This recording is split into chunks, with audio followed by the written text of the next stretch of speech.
Yeah. Yeah. Let me hold this on yung kamay mo.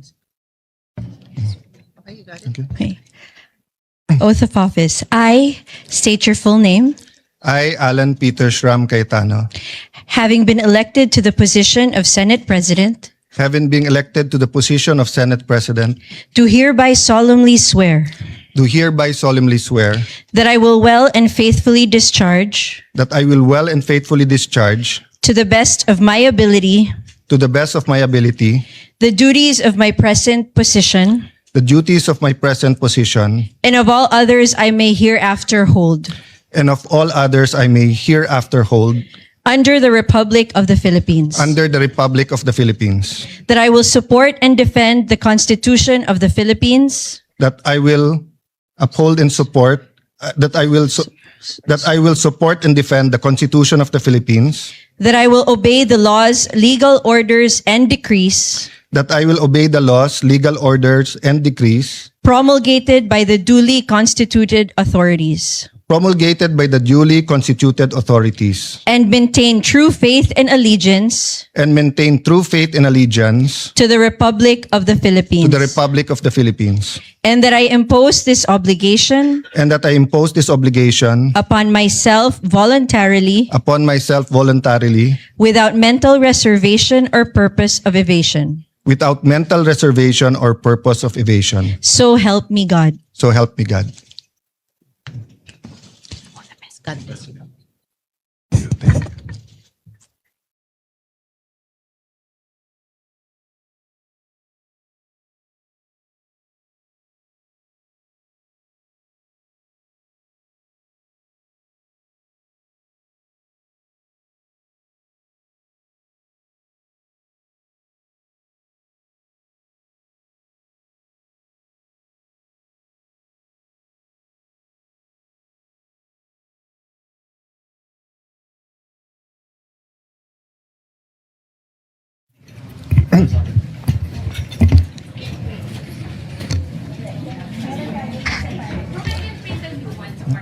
For I know the plans I have for you, plans to prosper you and not to harm you, plans to give you hope in a future. Yan po ang nasa Jeremiah 29:11 na naging isa sa core na paniniwala ng aking pagkatao at pananampalataya. Gusto ko po si Propetang Jeremiah dahil siya po ay nirerespeto at pinaniniwalaan ng Muslim, Hudyo at Kristiyano. Sa mundo ngayon na in crisis, buong mundo na in crisis because of the US-Iran-Israel war, napakahirap minsan paniwalaan na may magandang plano. But I'm always reminded that though people may be liars, God never lies. Though we may be weak, He is strong. But we are reminded that if He has a plan, we have to do the right thing. So let me be explicit. Our job together, my job, is to serve you, dear senators, to serve this nation, to serve God above all, and to do what is right. Napakahirap kung tutuusin po ang dinadaanan ng henerasyon na to. Kagabi po, kausap ko po ang pamangkin ni Senator Jinggoy, anak po ni Jackie, si Manu. Nakita po niya ako ng 2006 or 2007 or 2008 nung binisita ko ang kanyang lolo. At sabi ko sa kanya, grabe pala pinagdaanan ng generation nyo. During Duterte's time, depending on your lens, it was a human rights crisis. If you're pro-Duterte, it's a crisis of drugs, where illegal drugs did not only steal lives, did not only steal dreams, but it wrecked communities. It wrecked our government. Of course, if you are from the anti-Duterte lens, the human rights crisis was in the extrajudicial killings. But after enjoying almost 9 years of unprecedented economic prosperity during the Aquino time to the Duterte time, inabot po tayo ng pandemic. So from the human rights crisis to a health pandemic crisis.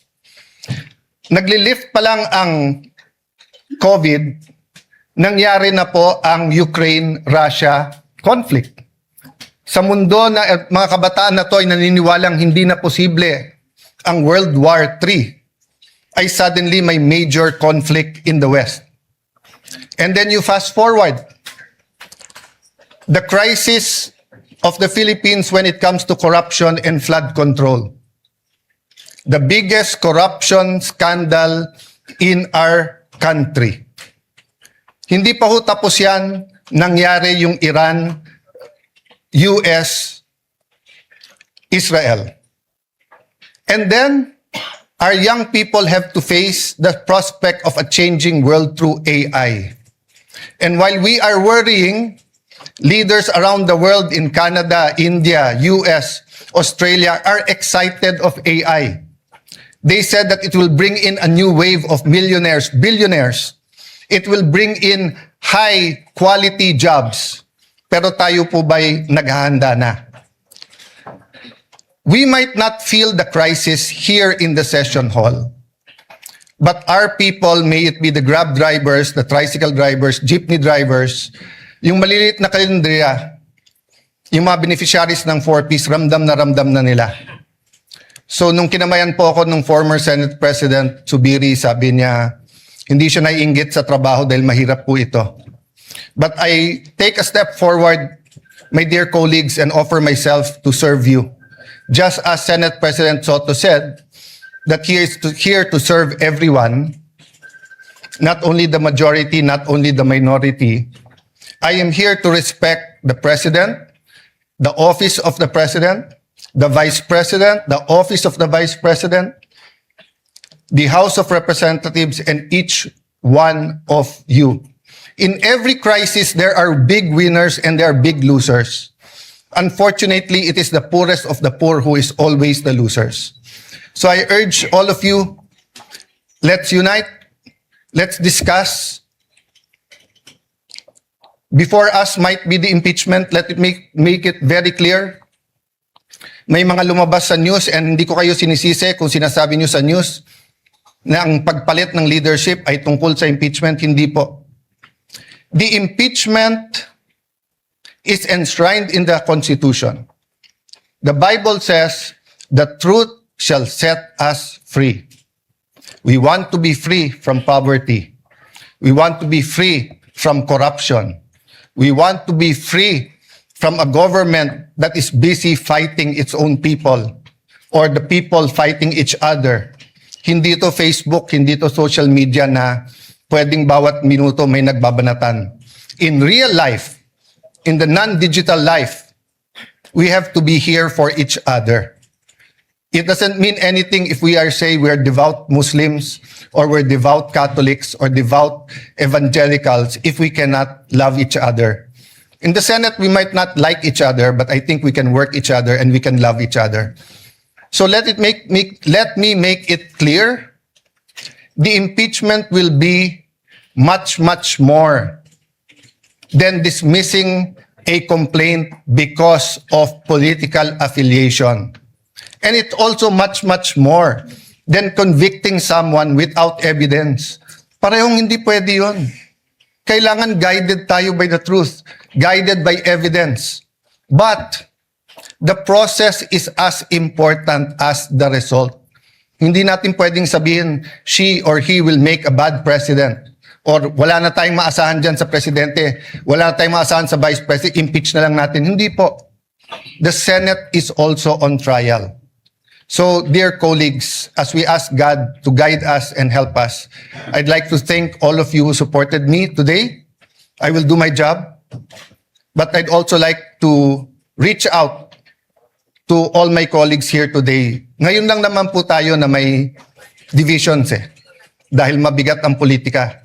Pero actually, we've worked together. And if we could only go back 20 years and then go back now, can we go to 20 years from now? And let me tell you what I told the group last night nung nag-meeting kami. Basta't lahat ng gagawin natin, huwag tayong magsisisi. Huwag tayong gagawa na pagsisisihan natin. So feel free to call me out if you think mali ang direction. So dear colleagues, again, thank you. God bless you. Maraming salamat sa inyong lahat. Session is suspended for a minute.